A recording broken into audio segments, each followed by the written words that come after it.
Au-delà d'ici, il n'y a rien, sauf le froid et l'ennemi, soupirait le doux poète Ovide, exilé par le courroux d'un César sur de tristes rivages. Le nom de Ponteuxin s'est perdu dans les atlas anciens, mais pour les Turcs d'aujourd'hui, comme pour le Romain d'il y a 2000 ans, au-delà de ces eaux turbulentes, il n'y a rien encore, rien que l'ennemi et le froid.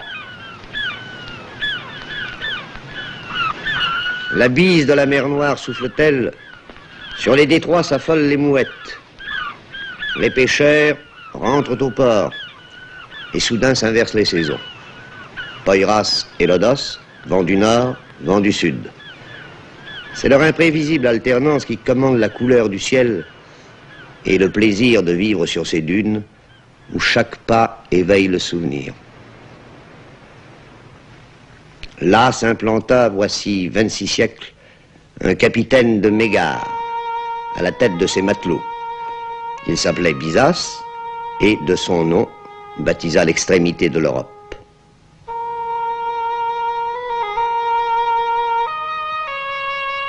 Byzance devint Constantinople, puis Stamboul, sans cesser d'être en armes la conciergerie des détroits. Enlacée par le fleuve marin qui fait sa diversité, la triple ville est inséparable du Bosphore. Elle porta 3 noms dans le temps, elle garde 3 noms dans l'étendue. Stamboul, c'est Galata, et aussi Scutari. 2 continents qui, au bord de l'eau, se souviennent chacun d'autre chose.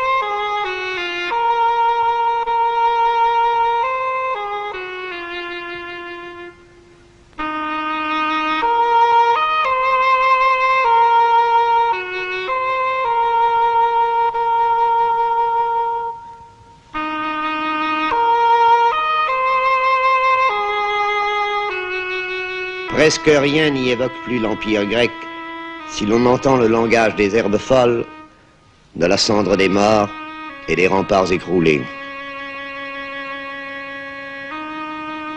Au-delà de ces murailles commence l'Asie, avec cette Anatolie fauve et ocre, si méconnue, presque inchangée.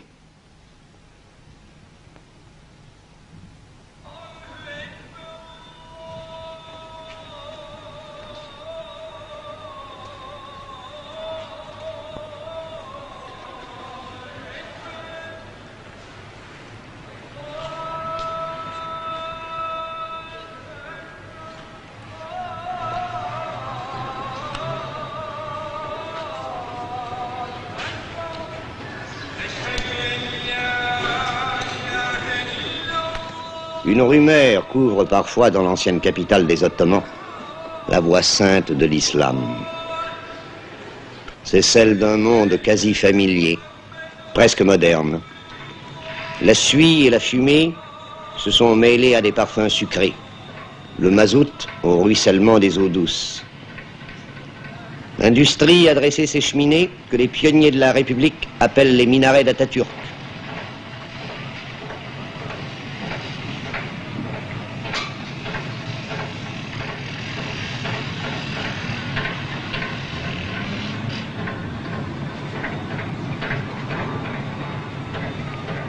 Les caïques servent de péniche.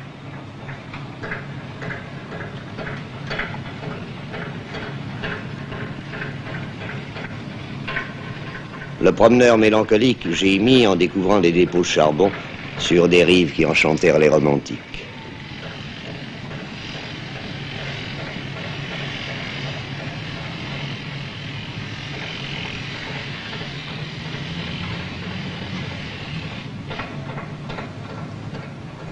Mais pour cette âme friande d'harmonie, se dressent encore les 425 mosquées de Stamboul, héritage préservé du califat. Le temps s'est arrêté dans ce sanctuaire, dédié à la mémoire de Mohamed II, El-Fatih, qui força les défenses de la deuxième Rome. Un sortilège frappe de torpeur ce pieux refuge, clos sur lui-même, dans le murmure d'une des 11 000 fontaines qu'offrirent à la communauté les donateurs d'autrefois. Seule la prière y rythme les airs, elle, et les ablutions qu'impose le rite aux fidèles.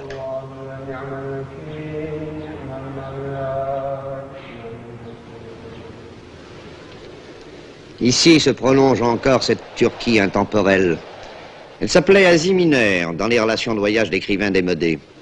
Elle se survit sans doute, mais le meilleur d'entre elles est retourné à la terre, dans ces cimetières voués à toutes les croyances, îlots de paix, où de blanches pierres sont noyées dans la verdure, livrées à la nature, dépourvues de ces grillages solennels qui, ailleurs, isolent les disparus des exubérances de la vie.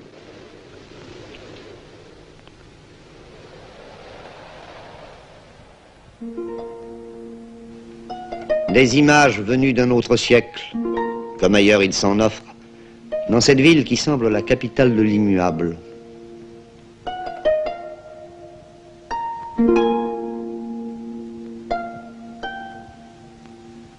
Ces hommes, égrenant leur chapelet entre des doigts sans repos, seule la tradition guide leurs gestes, eux qui connurent l'agonie de l'Empire ottoman.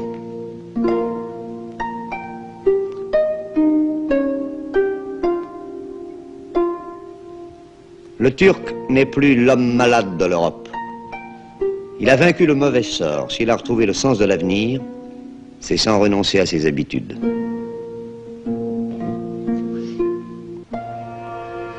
Tour à tour, Stamboul se fait métropole de rêve, ou château des brouillards, que les couleurs s'y affinent ou se brouillent.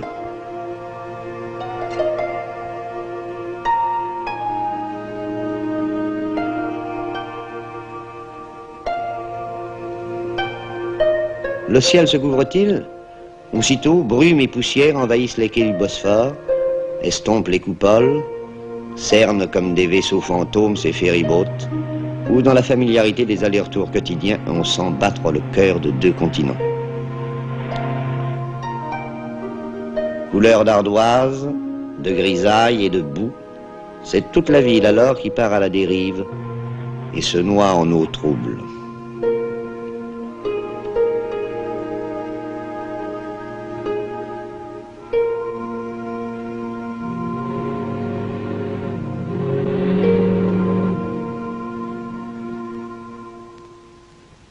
Mais tout change au gré des vents. Et dans une lumière soudain limpide, l'occidental savoure le plaisir d'être encore en Europe et déjà en Orient. Orient familier, même si les faubourgs y gardent des airs de campement. Orient trompeur, mais ouvert à l'étranger par un peuplement composite, une tradition commerçante et la vocation européenne de la République. Dans un parfum de pastèque et d'orange, de résine et de thym, sur les marchés se confondent la malice levantine et la rudesse anatolienne, l'hérédité mongole ou l'ascendance balkanique d'un peuple solide et taciturne, bien vivant, sinon bon vivant, frugalement nourri, sobrement abreuvé de yaourt et d'eau claire, de limonade et de sirop de cerise.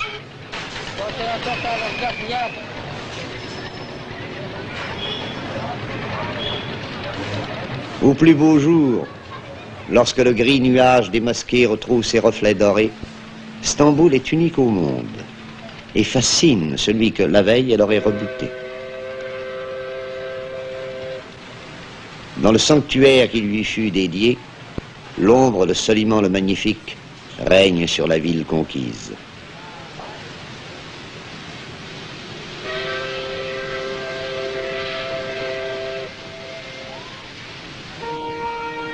Le souvenir des Génois et des Vénitiens s'accroche au flanc de Péra.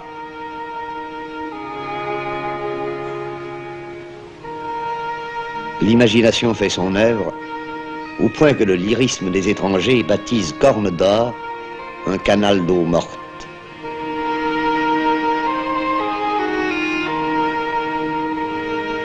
Charriant ses courants contraires, mer d'eau douce et fleuves salés, le Bosphore se fait enjôleur, enlaçant 7 collines vénérables.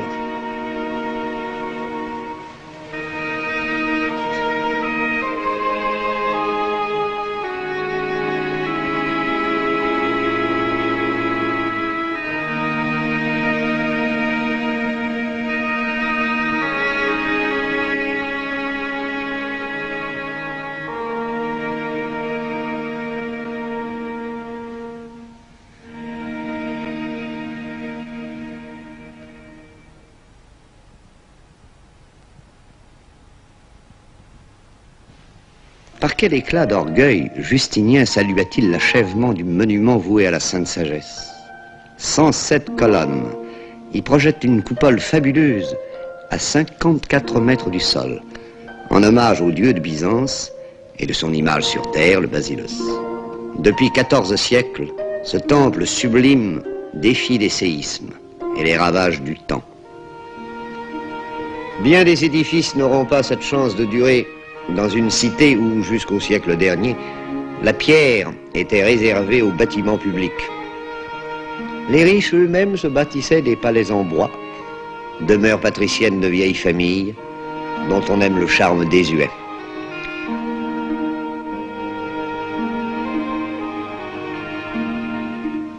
Derrière ces yalis craquant au vent, toute une ville sous ses coupoles fait le gros dos au soleil.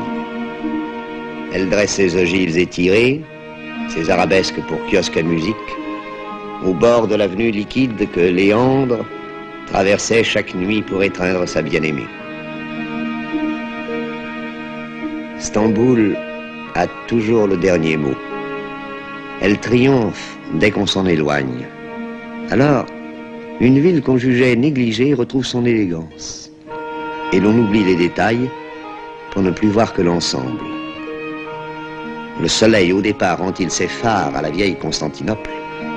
La décevante se fait inoubliable.